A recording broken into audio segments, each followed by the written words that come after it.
Good afternoon and welcome to the Midday News on 3FM. My name is Beatrice. Coming up in the next 30 minutes. Chief State Attorney at the Office of the Attorney General Samuel Nekwe Tete disbarred as a lawyer by the General Legal Counsel. We'll tell you why. Also, we never overborrowed. I think our debt level at the time COVID-19 struck was okay. Former chairman of NPP, Freddie Blade, dismisses suggestions Ghana has been in an economic difficulty because of overborrowings. Also this afternoon, residents of Tishigu and other communities within the Greater Tamale metropolis and another municipality continue to suffer from acute water shortage. This afternoon, we'll touch base and bring you details.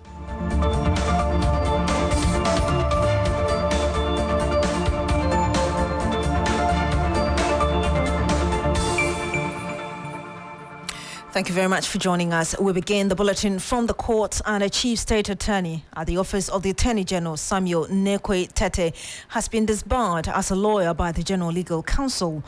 This is over the collection of 400,000 Ghana cedis from businessman Alfred Agbeshi Woyome in 2011. Samuel Nekwe Tete was disbarred, meaning that he cannot practice as a lawyer again in Ghana after the disciplinary committee of the General Legal Counsel found him guilty of professional misconduct under Rule 22 of the Legal Profession, Professional Conduct and Etiquette Rules 1, 1969, LI 613. In a notice dated January 31, 2024, the General Legal Counsel said that while defending the state against a suit by Woyome in 2011, Samuel Nekwe Tete personally caused the direct transfer of an amount of 400,000 cedis from Woyome to the bank account of his wife. Now, the person in this story said could not offer any reasonable explanation for the said transfer of the 400,000 cedis into his wife's bank account from Woyome. I'm joined on the line now by Martin Pegbu. He's a private legal practitioner. Good afternoon to you, sir. Thank you for joining us. You're welcome, Beatrice. You have seen that notice or statement, as it were, from the General Legal Counsel. What are your preliminary comments on this very issue coming out now? Well, so it is that as lawyers, we also live under the law. It's the same law for all citizens. So it means that when a lawyer falls foul of the law, in this case the etiquette rules, then the rules would bite. And so unfortunate though it is, but that's the course of the law. Do you think, looking at it on the surface, this could have influenced how the case eventually went? Yes, to a certain extent, because I say to a certain extent because, these allegations came up in 2011. So they were news all over the media, it was discussed. So once this case, the money came out, there was suspicion that the evidence was going to be bungled, meaning that if there was any evidence that was going to nail Woyome, perhaps that evidence would be suppressed, etc. Yes, so once the money matter came up, it gave the case a very bad coloring. People predicted that, with this, the case wasn't going to go anywhere and that it had already been compromised. Of course, it may not turn out like that, but as for the feeling and the perception, perception is everything. It created a very negative perception. And you see, with time, I'm not saying that's what actually happened, but I know Woyome won the criminal part of the case. Yeah, he won. We know that in Ghana, a lot of cases die when they are eventually politicized. Extreme politics in it. You think that this money that was taken could have, as it were, directed this conversation to that point of being over politicized? And I'm sure you remember that Woyome went to the extent of even going to the Human Rights Court of the African Union. We don't seem to have seen the end result of that or victory coming from there. You think all of that subtly probably could have been orchestrated? Well, Beatrice, after the case being politicized, part of it was a fact being that, you remember, William, the money that he gave, it wasn't only Nekwe Tete who got some. Obiamwa was also alleged to have been given some, and other ministers in this current government. But I remember later Obiamwa came and explained that the money he got, that's Obiamwa, the outgoing minister for local government, right? He explained that it was land that he sold to Woyome, etc. Of course, we didn't believe it. Many people didn't believe it, but he gave his own explanation. Other ministers were said to have taken part of the money. So, to the extent that monies were actually paid to people both sides of the divide, I'm not sure somebody intentionally politicized it. Those are facts. I mean, that was why it was. If money wasn't paid and people were making noise that both NDC and NPP have their hands in it, then we say it's just empty politicization. But once money was paid, it was a long list. As I said, I just quickly now remember Obiamwa, who was part of them, and he came and explained how he sold land to Woyome, and so the money from Woyome was payment. As I said, I mean, it's not something we bought anyway. The jury, I mean, it's not, I mean, we didn't believe that story, all right? But that's the story he gave, and the other people. So the case in its very nature was political. Nobody intentionally politicized it. So obviously, now we have this coming out, not just evidence of how much was received by this chief state attorney, but the General Legal Counsel has gone ahead to punish this guy, to disbar him. Will it be overstretching it for somebody to say that probably the case should be reopened with evidence relooked at? Well, being being a criminal case, there's no expiry date that's using this in colloquial parlance, meaning that even though Mr. Wilson won the case, the High Court and Court of Appeal, that's a criminal part. That's a criminal part, because let's remember that for the civil side, he lost. So till date, the Attorney General is chasing him to pay up the balance. They are chasing his property. You know, the civil side, some of his property were auctioned and all that, but they still haven't finished paying. So for the criminal, and also even for the civil, if in future evidence comes up, there are certain rules of court that we use.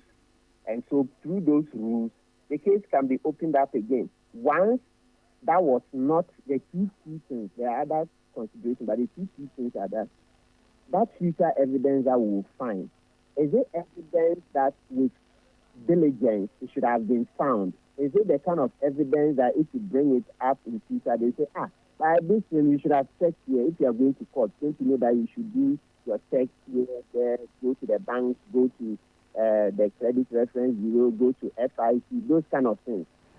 You don't think that this very one is enough to reopen the case, whichever level? Not by itself, because remember that this case came up in 2011. So at that time, it was discussed all over the media. And so that time, the cases were still pending. So by then, the criminal cases had not been concluded. Then the civil ones had not been concluded. So like with the public bashing and the rest, it happened that I thought the investigators would look at that case in the light of the money that was taken, because the media, the public kept saying that, hey, once the state attorney took money, then it's possible he sat on evidence. It's possible some evidence has been compromised, etc. So I'm sure they would have investigated with that. But let's also make the point that, yes, if there is any new evidence, why not? Like I was saying, it can be taken, and then if it passes the rules, then the case can go back to court. So it's all about what we find. All right. The main concern is that should we just go and open the docket again and begin to look afresh at the docket? That's the one that I'm saying, this particular case that has led to his being disbarred, it's not new. We heard about that money. It was discussed in the media. So that money alone is not sufficient to reopen. All right, we'll have to end it here. Thank you very much, Lawyer Martin Pigbu. He's a private legal practitioner. Now, we never overborrowed, and it was indeed the COVID-19 pandemic that ruined us. That would be the summary of the words of the immediate past chairman of the governing New Patriotic Party, Freddie Blay. This is despite the fact that at the time the COVID-19 pandemic struck Ghana in 2020, the country's debt to GDP was over 70%. That rose to 92.38 in 2022. 2022 and is currently at a little above 80%. Mr. Blay's comment comes amidst concerns over the country's economic fortunes going into this year's general election. In an exclusive interview with me, the former chairman of the NPP, Freddie Blay, said the country's debt have been okay. What I'm saying is that we did not overborrow. So you're proud with how much you owed at that time? And everything we had to undertake. I'm talking about our debt. You were proud. It was not completely out of place. It was not very bad. It's only when there was COVID and we had to go through the difficulties. That's what brought about our inability to service.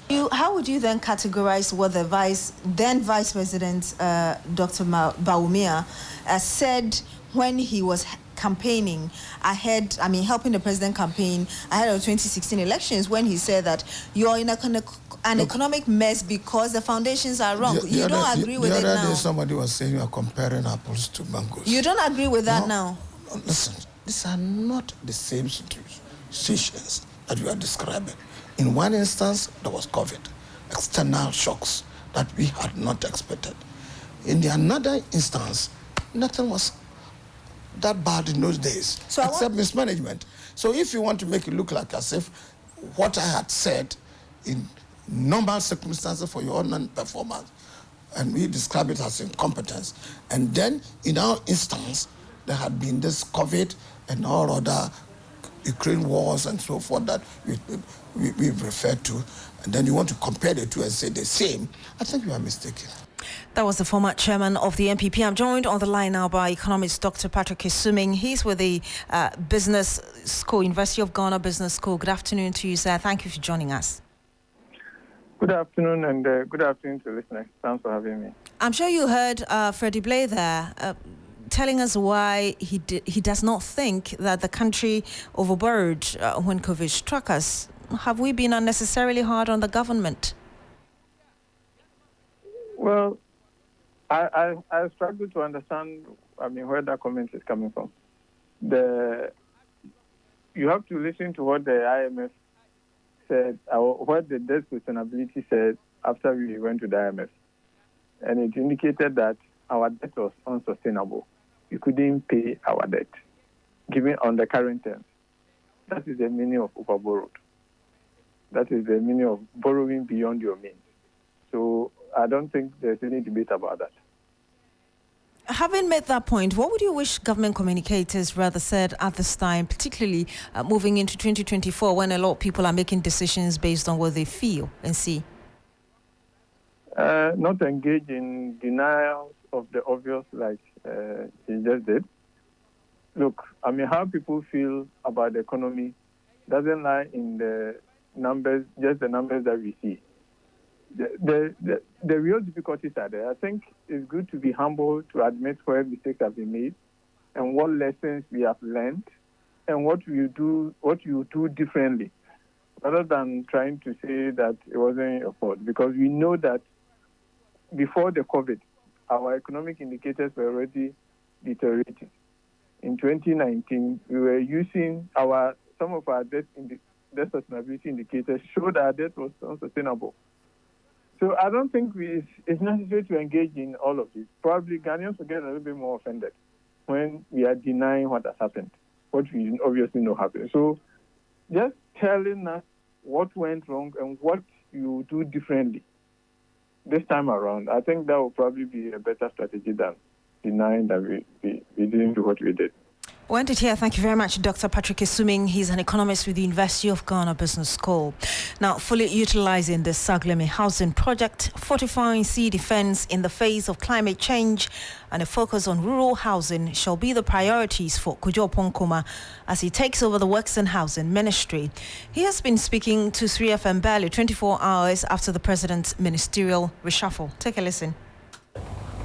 When I had the meeting with the president, his instructions to me were that in the time that we have left, he wants me to focus on about 4 things at the ministry. One is to keep an eye on the drainage systems that sometimes occasion flooding in the country.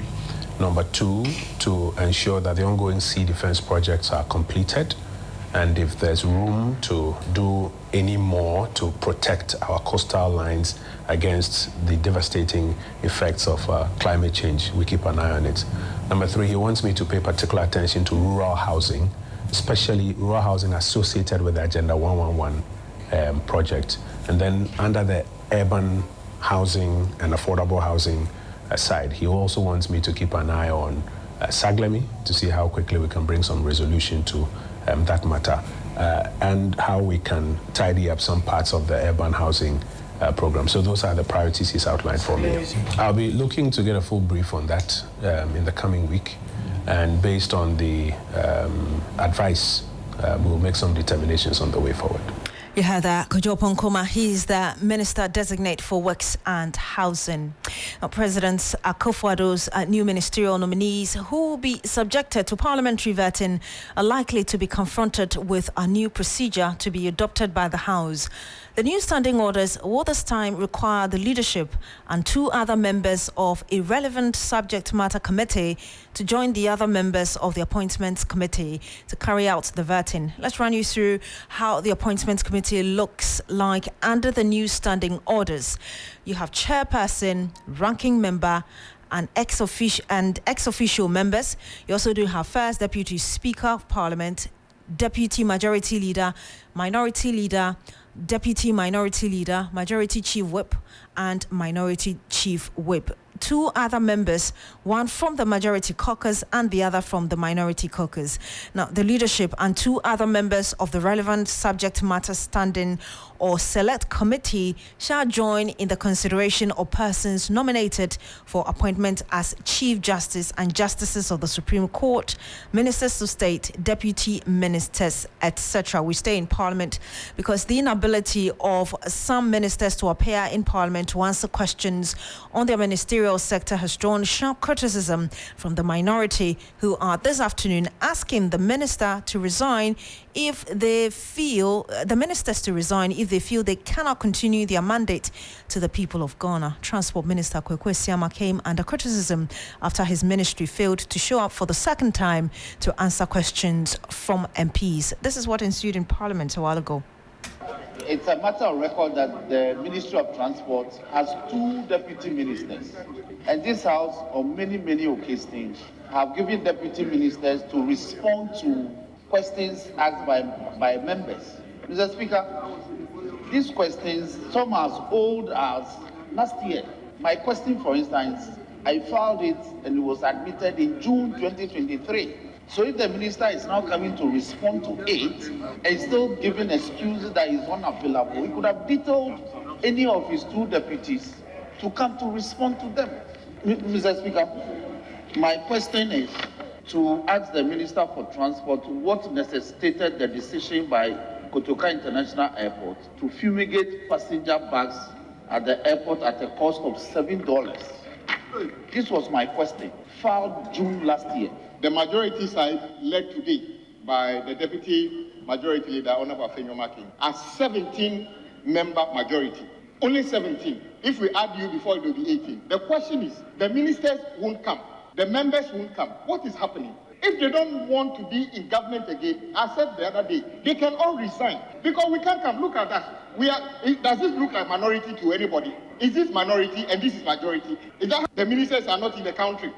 We apologize for the inconvenience that the minister is unavoidably absent. He indicated that and gave notice. You heard that interaction in Parliament. Komla Klucha is our man there. He joins us live on the line. Komla, what more can you report on what ensued? No, I mean, it's just due the reaction from the majority side that apologized over this and, so to speak, a justification of why the ministers are not there. But largely, the speaker did not even make a comment about this, except to say that there's been some notification from the minister that he will not be here. But even that, it came quite late. But nonetheless, it's been rescheduled on this matter. But on what is likely to happen in the House, the possibility of the anti-LGBT bill finally taking a pass, it looks quite positive. We got indication from the majority leader last week that it's likely that it would be done today. We're seeing most of the sponsors of the bill, Sam George, Roxanne Nelson, Dafiame, trooping in from the Public Accounts Committee, an indication that it could be done. The Speaker himself came in a bit late, but when he walked in, he justified why he was a bit late, but said his chairing in today will make some significant impact, which presumably has to do with the anti-LGBT bill. And so that's what we are waiting for. It appears to be the major thing that's on the bill for today. Komla, in the coming days, we'll be seeing the new ministers and deputy ministers who've been appointed by the president now to be vetted by the House. A while ago, we went through the list or the composition of the new vetting committee per the new standing orders. Looking at the composition, how is it going to be like? Are we going to see a lot more people being scrutinized or vetted with very harsh questions and all of that?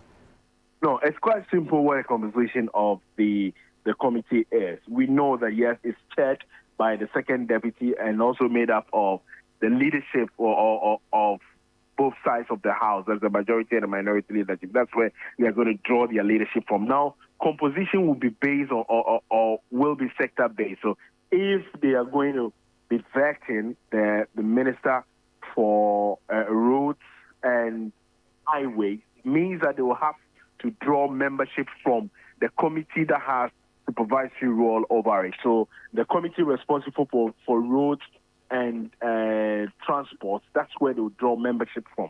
But the composition as we speak now, it's not even been done yet. It appears that they would want to take today and possibly the weekend to be able to do that, so that early next week they'll start with the vetting. The Speaker said they should work really in earnest to be able to get the committee composed. Then they can do this. He actually implored them to be able to do this fast enough because the president needs the full complement of his team to be able to work with. Thank you very much, Komla Kluche, bringing us updates from Parliament. And we just stay a little bit longer because in a recent revelation, the management of CK Tedem University in Navrongo, Upper West Region, has reportedly made erroneous payment totaling a substantial amount of over 92,000 Ghana cedis in overtime allowances. Despite the auditor's recommendations, the university management has refused to rectify this error by making deductions and repaying the amount to the recovery account of the Controller and Accountant General's office, and we'll bring you more later. And we go to other issues from the north. And for some months now, residents of Tamale and its environs have been faced with acute water shortage. This has led to residents having to depend on unwholesome sources of water for domestic use. Member of Parliament for Tamale South, Haruna Idrisu, is calling for urgent action to address the acute water shortage in the metropolis. The former minority leader says that the water challenge has put hospitals and schools, especially in Tamale, under significant stress. We'll engage our Northern Regional correspondent Christopher Amwakon shortly, but first, listen to the MP for Tamale South, Haruna Idrisu, when he spoke on the floor of Parliament on Tuesday. And our people are seen carrying what is popularly known as the Kufuor gallons in search for water. Mr. Speaker, many of the communities have not even seen pipe-borne water in the last few years. In some areas for 2 years, no rain. And many of the rural areas, such as Toto, Yapala, Zoo, Nantonzo, Kapayel, have to rely on dam water in order to be able to access potable water.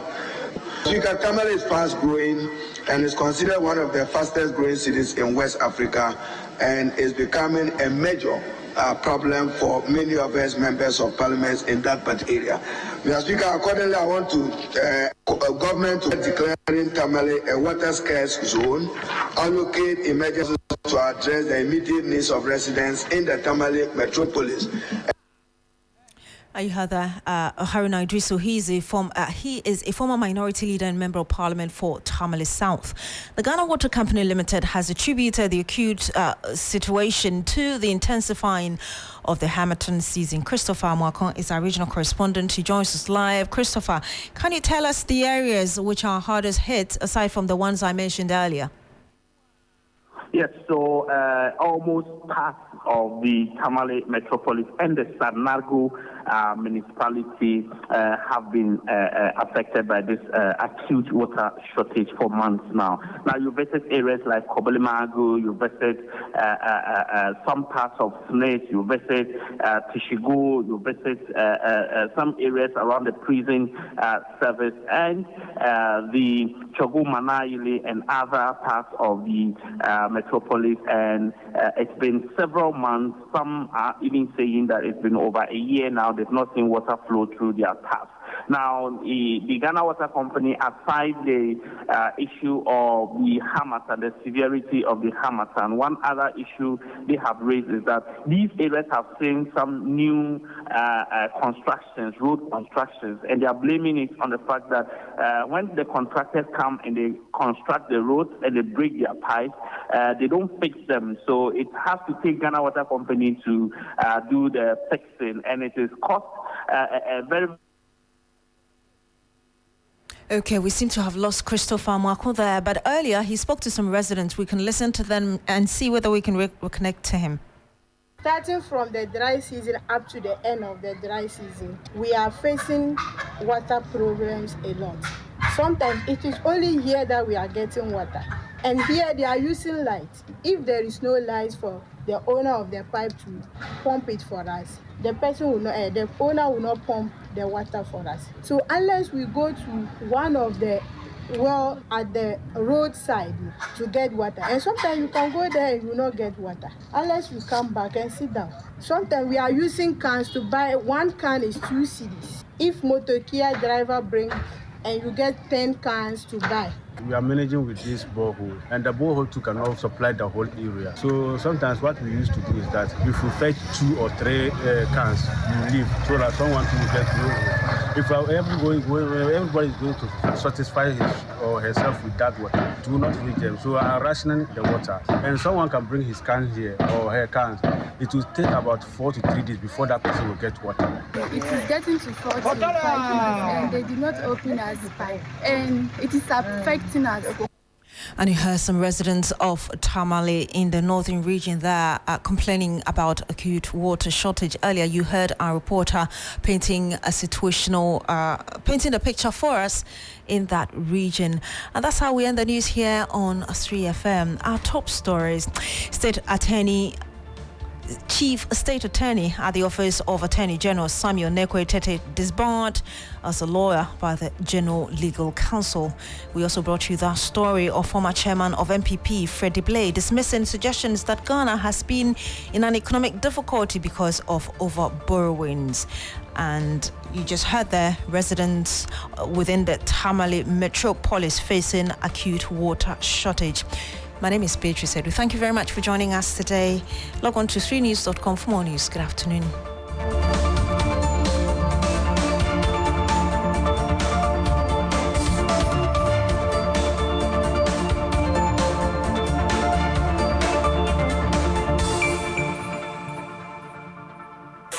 FM 92.7 Urban Lifestyle Radio Station. Freezer, get the abba. Adama for the abba, a freezer. Adama, a craftsmanship. Adama, make some my sorry. Can you know? Over Moasia, I do fresh the Nobium Unum and San last night. I don't know what we did up here. Adama for you craft from what we say. Yet the Druba Cope, a ship we be a high technology. I could for freezer. When Kwan, and once open your 15 letters. No fugum, what ya no fugum. What the bus here, if we be any of us, you, I put it self, over Timono. Then we sure say, woman shown task here. Then what's enough for now? Freezer, power up a day. Freezer, Dacia, a person does so among Ammoniaji. To the me, Miwasika, to the me, but you may not do some doom. Adama, without Adama, no queer. Adama, you can't resist. Ubenya Adama West Africa for a dream, or baby bear a tongue cry on you. Afe Kayona Kenka in Choya, a dream. Tender my con. Time now, so Gobe lovers and Gobe Eaters Association, get ready for the biggest Gobe event in Ghana. When I wake up in the morning, Gobe Nikoko is calling. The 3FM Gobe Festival 2024 on Saturday, 16th March at the Accra Mall Interchange Park from 9 a.m. Come experience a food festival interlaced with fun activities and music performances like never before. Be there to savor different flavors and combos of Gobe, like Gobe and rice or Gobe and kenke. Throw some pepper on the side, avocado in the center circle, and eggs on the top corner. Last year was terrific. This year will be a showdown. Don't miss out on the gastronomic delights and vibrant atmosphere. Are you a Gobe seller or you know anyone? Call now to register 0532-200-927 or 0531-100-927. Let's link up. The 3FM Gobe Festival 2024. Your Gobe joint the B. Join us on Saturday, 16th March at 9 a.m. and let's transform the Accra Mall Interchange Park into a Gobe lovers paradise. I mean, you know, the 010 formation, you only do work if we chop Gobe. 3FM 92.7 is bringing the Gobe Festival. 3FM 92.7, your urban lifestyle radio station. 3FM 92.7, urban lifestyle radio station.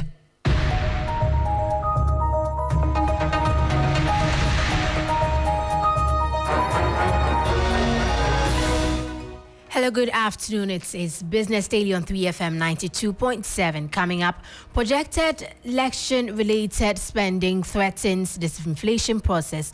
We'll bring you details of 2024 Data Bank Research Quarterly Report. Also, financial analyst expresses concern recent ministerial reshuffle could hinder economic recovery. We'll hear from Acting Chief Executive of Dalex Finance. In fact, I dare say that there will be some places where this election shuffle may be counterproductive. Plus, Public Procurement Authority moves to reduce indebtedness to contractors through certification. We'll hear from Chief Executive of the authority. This is to ensure that contracts are not given out when the budget is not approved. So when there is no budget provision, we want to ensure that the entity cannot be able to give out the contract.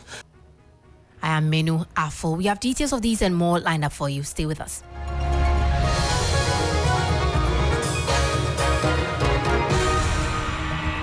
Thank you. We'll go straight to our first story. Election-related spending is likely to induce inflationary pressures and slow the disinflation process. That's according to Data Bank Research. The following 3 Business News Desk reports has details of the bank's 2024 quarterly report. According to the 2024 quarterly report by Data Bank Research, following the government's signal of a capital expenditure drive in 2024, fiscal setbacks may remain a concern given the budgetary allocation. The report said the budgeted increase in capital expenditure from 20.44 billion cedis in 2023 to 28.7 billion Ghana cedis in 2024 will likely stimulate price pressures as the government could overrun the programmed amount during this election year.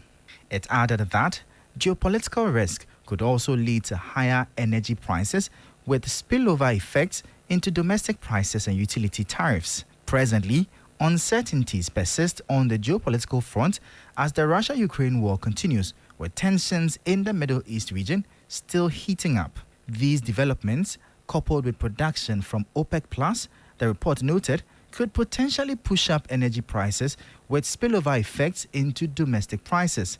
It continued that the new tax handles present an upside risk to inflation. It added that further escalations in the geopolitical scene may worsen the trade account due to upsurges in commodity prices. And that was the 3 Business News Desk report. Away from that, Director of Business Operations and Acting Chief Executive at Dalex Finance has raised worrying concerns about the recent ministerial reshuffle by President Akufo-Addo. Joe Jackson has observed the reshuffle has the potential of being counterproductive. This, he noted, could hinder the country's economic recovery process, urging caution and a focus on maintaining stability. The Minister of Finance has such a comprehensive portfolio. How long is that handover going to be, even though he was already a minister in the ministry? And he is even one of the Ministry of Finance is one of the easier ones to look at. There are other ministries where somebody has to go for vetting. And after vetting, Then you get the handover in an election year. In fact, I dare say that there will be some places where this election shuffle may be counterproductive. Because by the time vetting is done, by the time proper handover and orientation is done, by the time people get in place, we are so deep within the electioneering campaign and very little can happen. And so we may be sabotaging performance of some of these sector ministries. That was the voice of Acting Chief Executive Officer of Dalex Finance, Joe Jackson. In more stories, the Public Procurement Authority, PPA, says it is implementing a new digital system that requires contractors to have a procurement certificate from the Ministry of Finance to commence procurement. According to the Deputy CEO of the authority, Kwame Prempeh, the move aims to ensure that government entities only award contracts when there is a budget allocated for them, reducing the risk of government indebtedness to contractors. Contractors from all sectors across the country on several occasions have lamented government's indebtedness to them, with some threatening to sue governments for their money. In terms of arrears, is to ensure that contracts are not given out when the budget is not approved. So when there is no budget provision, we want to ensure that the entity cannot be able to give out the contract. So what it means is that the Ministry of Finance will assure, the entity that, okay, for this particular project, you get a commencement certificate. So when you finish the project, we'll be able to get the funds within the government coffers to pay. So once you have this commencement, that is when we will allow you to do the procurement, as opposed to the manual one where anybody at all can do any procurement. And what happens, especially with those that arrears has built, is that they will finish the project and then they will go and look for commencement, and that is putting the cart in front of the horse, and that is not helping. So that is what we want to reduce to ensure that we build down on the arrears that are outstanding. You heard the voice of Deputy CEO of Public Procurement Authority, Kwame Prempeh, over there. Now, before we go, top stories for today. Projected election-related spending threatens disinflation process. We brought you details of the 2024 Databank Research quarterly report. Also, financial analysts expressed concerns recent ministerial reshuffle could hinder economic recovery. We heard from Acting Chief Executive of Dalex Finance. Also, Public Procurement Authority moves to reduce indebtedness to contractors through certification. We heard from Chief Executive of the authority, and that brings us to the end of Business Daily here on 3FM 92.7. My name is Minu Afo. For more business stories, kindly check out our website www.3news.com. Have a good afternoon. Black Star will soon join in for Urban Blend.